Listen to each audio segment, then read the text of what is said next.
Okay, good morning. Welcomes you in my Java programming class. इसके पहले वाले lectures में, इसके पहले की जो वीडियोस हैं उसमें हम लोग डिस्कस कर रहे थे ऑपरेटर के बारे में। एंड ऑपरेटर को लेकर के हमने डिस्कस किया था टाइप्स ऑफ ऑपरेटर पर भी। एंड टाइप्स ऑफ ऑपरेटर में हम लोग अरिथमेटिक ऑपरेटर पर डिस्कस कर चुके हैं। उससे कुछ प्रोग्राम्स भी हमने क्रिएट किए थे। उसके बाद हमने देखा था असाइनमेंट ऑपरेटर। असाइनमेंट ऑपरेटर क्या होता है और उसके ऊपर भी हम लोगों ने कुछ प्रोग्राम्स देखे थे।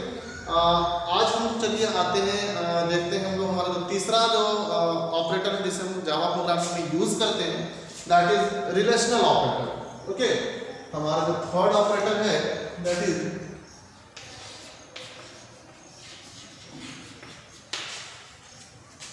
Relational operator. ओके, तो रिलेशनल ऑपरेटर क्या होता है? रिलेशनल ऑपरेटर क्या होता है ना? जैसा कि नाम से दिख रहा होगा, रिलेशनल ऑपरेटर, ठीक है, ये एक ऐसा ऑपरेटर है जो दो ऑपरेंड्स के बीच में रिलेशन को प्रेजेंट करता है। एक ऐसा ऑपरेटर है जो क्या करता है, दो ऑपरेंड्स के बीच में रिलेशन को प्रेजेंट करता है। किस टाइप का रिलेशन?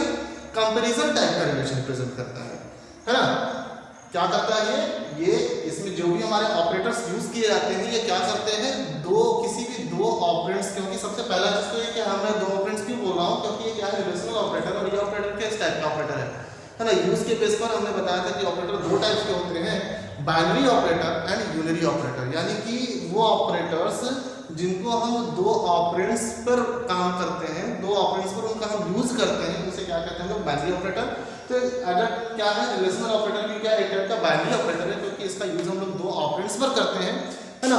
और ये दो ऑपरेंड्स के बीच में रिलेशन को रिप्रेजेंट करता है। और किस टाइप का रिलेशन रिप्रेजेंट करता है ये?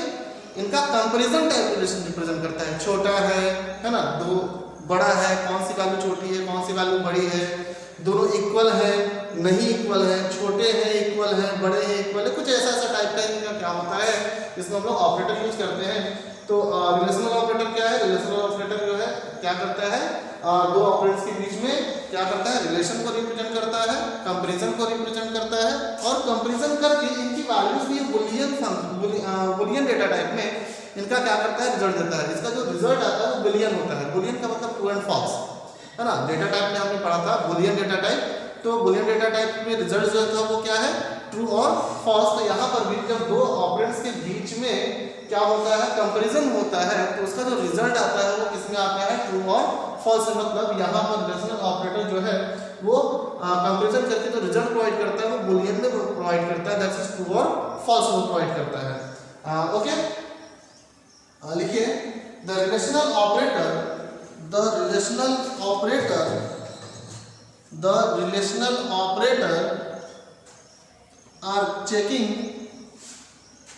are checking relation in between two operands, TWO. The relational operators are checking relation in between two operands and provide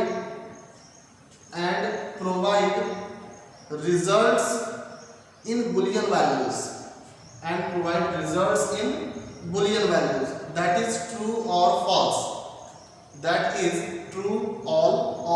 true or false. Change the paragraph and write, the relational operators are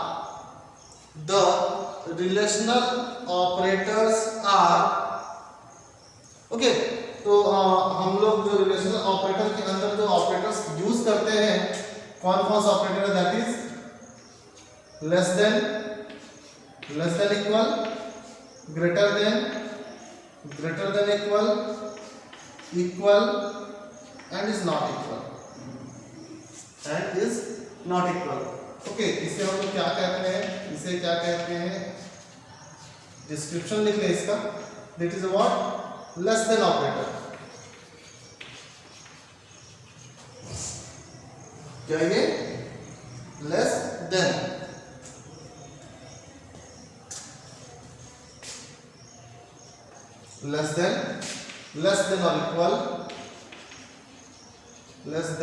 or equal, greater than and next is what? Greater than and greater than or equal, greater than or equal, is equal, is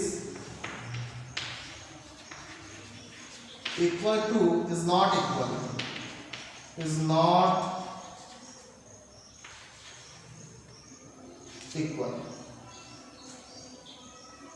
ये 6 operators हैं जिनका use हम लोग relational operator के अंदर करते हैं, है ना, जिनका यूज हम लोग क्या करते हैं रिलेशनल ऑपरेटर के अंदर करते हैं। पहला वाला क्या है जो लेस देन, फिर क्या less than or equal, greater than or equal, is equal to, is not equal to, is not equal to. Okay, आइए इसका हम लोग एक एग्जांपल देखते हैं। ठीक है, हम लोग क्या करेंगे, इस पर एक एग्जांपल देखते हैं। इसे मैं रफ कर दे रहा हूं। जिस तरीके से हम लोगों ने असाइनमेंट ऑपरेटर के लिए एक मैथमेटिकल तरीके से कुछ एग्जांपल देखा था, वैसे ही पहले हम उसी तरीके से एक एग्जांपल देखते हैं। फॉर एग्जांपल मैंने 2 वेरिएबल डिक्लेयर किया इंटीजर टाइप का, that is integer x and y, है ना। मैंने क्या किया, 2 वेरिएबल डिक्लेयर किया इंटीजर टाइप का। वो क्या है, दो वेरिएबल्स है, that is integer x and y. Okay, इसके बाद मैं इसमें इन दोनों वेरिएबल्स में वैल्यूज इनिशियलाइज कर देता हूं। x is equal to 100 and y is equal to 20, यानी कि x के अंदर 100 है, y के अंदर क्या है 20। देखिए यहाँ पर मैंने असाइनमेंट ऑपरेटर का यूज किया है। ये क्या है, असाइनमेंट ऑपरेटर जो क्या करता है, राइट हैंड साइड की वैल्यू को लेफ्ट हैंड साइड के वेरिएबल में स्टोर करता है। मतलब x के अंदर 100 स्टोर हुआ और y के अंदर 20 स्टोर हुआ। अब इन दोनों वेरिएबल्स के बीच में हम कंपेयर करते हैं, है ना। क्या कंपेयर करते हैं, जैसे x is less than y, है ना। क्या कंपैरिजन किया, x is less than y। अगर हम इस तरीके से कंपेयर करते हैं तो इसका आउटपुट क्या आएगा, क्या हमारा जो x है क्या वो y से छोटा है। देखने से मालूम चल रहा है कि x के अंदर क्या है 100 इज लेस देन y के अंदर क्या है 20। क्या 100 इज लेस देन 20, क्या रिजल्ट आएगा इसका, फॉल्स, है ना। इसका क्या रिजल्ट होगा, फॉल्स, क्योंकि 100 जो है वो क्या है 20 से बड़ी वैल्यू है। उसके बाद हम लोग देखते हैं जैसे कि x इक्वल टू y, क्या x जो है वो y के इक्वल है, मतलब 100 इक्वल टू y। दिख रहा होगा, साफ साफ नहीं है, सॉरी y की जगह पर 20, है ना। 100 जो है वो 20 के इक्वल नहीं है, मतलब इसका रिजल्ट क्या होगा, फॉल्स।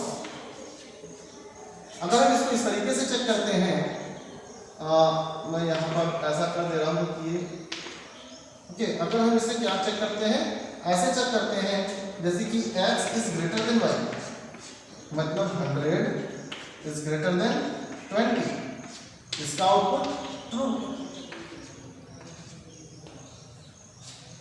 इसका आउटपुट क्या होगा, ट्रू आएगा। एक और कंडीशन हम लोग लिखते हैं, जैसे x is not equal to y, x is not equal to y, मतलब 100 इज नॉट इक्वल टू 20, है ना। 100 जो है 20 के इक्वल नहीं है, इसका भी रिजल्ट किसमें आएगा, ट्रू में आएगा। तो यहाँ पर हम लोगों ने देखा कुछ रिलेशनल ऑपरेटर का यूज करके कुछ हम लोगों ने कुछ एग्जांपल्स देखे हैं यहाँ पे।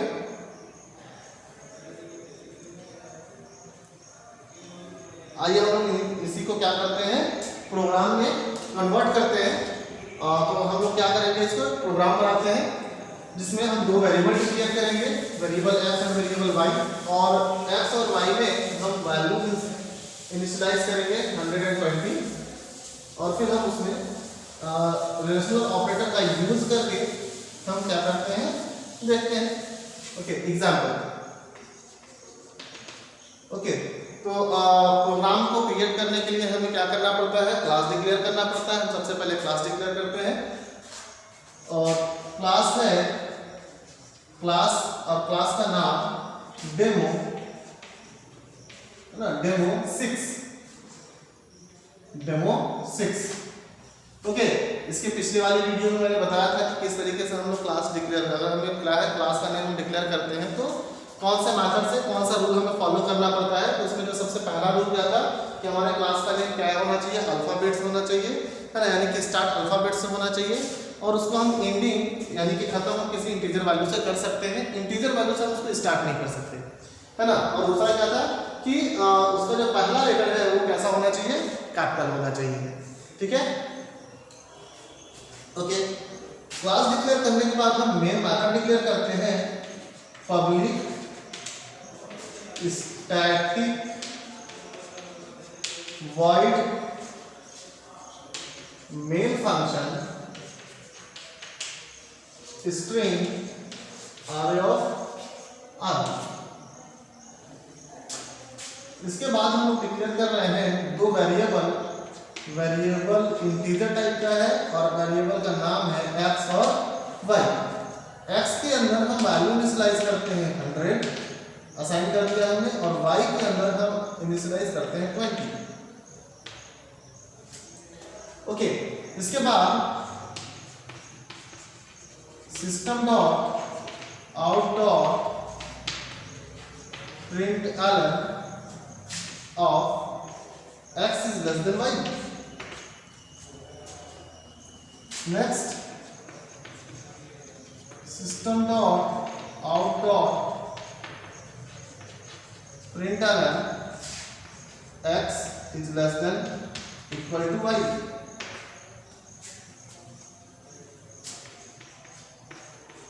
System dot out dot println x greater than y। इनका क्या रिजल्ट आने वाला है ना, इनका क्या रिजल्ट आने वाला है, ये इस तरीके से प्रोग्राम क्रिएट करने के साथ में आप यहाँ पर लिखते चले, है ना। उसके बाद जब मैं बाद में इसका जो रिजल्ट होगा वो जब मैं बताऊंगा तो उसका आप अपने रिजल्ट से मैच करके क्या सही है क्या गलत आ रहा है। Okay, system dot out dot println of x greater than equal to y।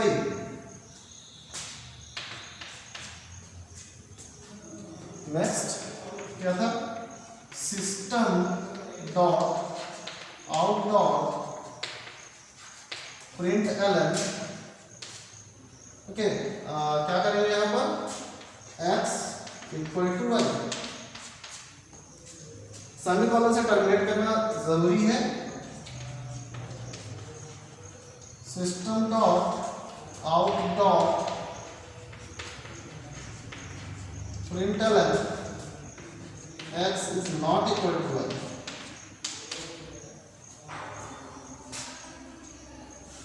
कुछ स्टेटमेंट्स और लिखते हैं, जैसे कि system dot out dot println, यहां पर हम कंपैरिजन कर देते हैं y is less than x।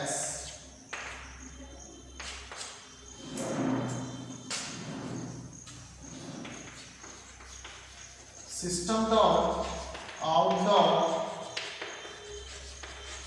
Print Elon y is greater than x। Okay, काफी है इतना।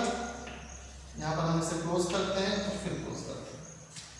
तो ये हमने क्या किया, प्रोग्राम क्रिएट कर लिया है। इस प्रोग्राम को हम सेव करते हैं।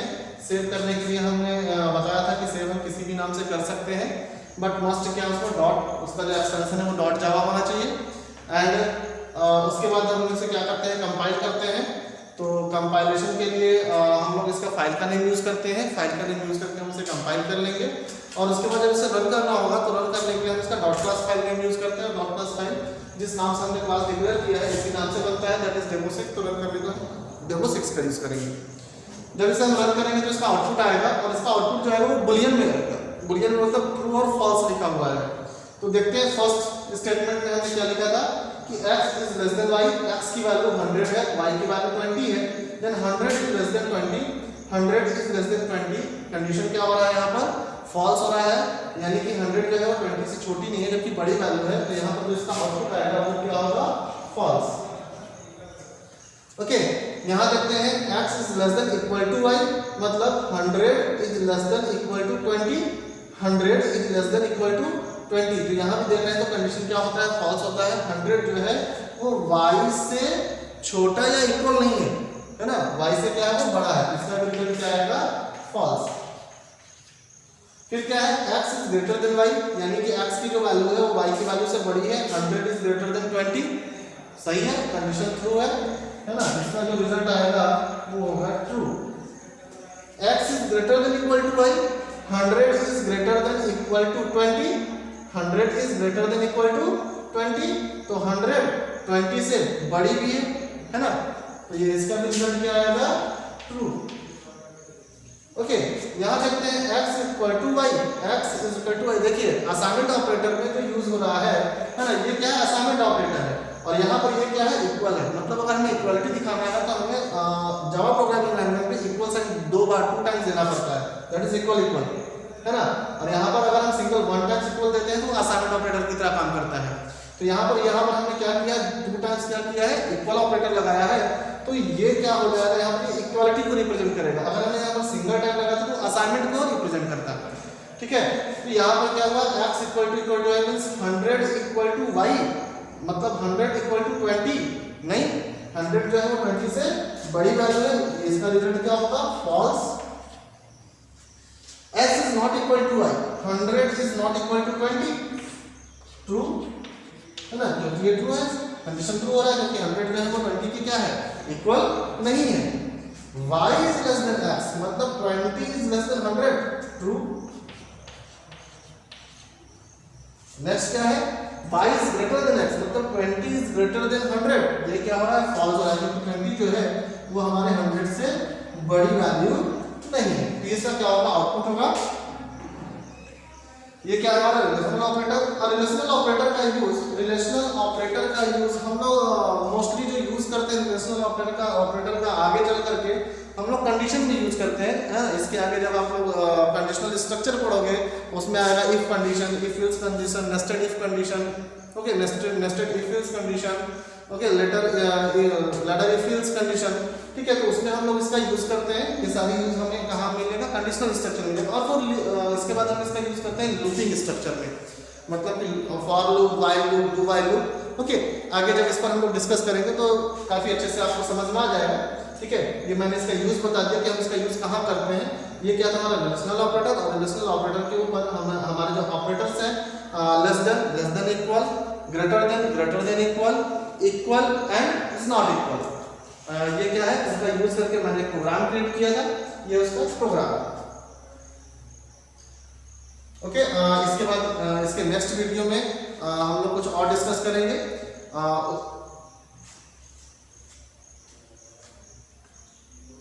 ठीक है, नेक्स्ट ऑपरेटर को डिस्कस करते हैं उसके। Okay, thank you very much.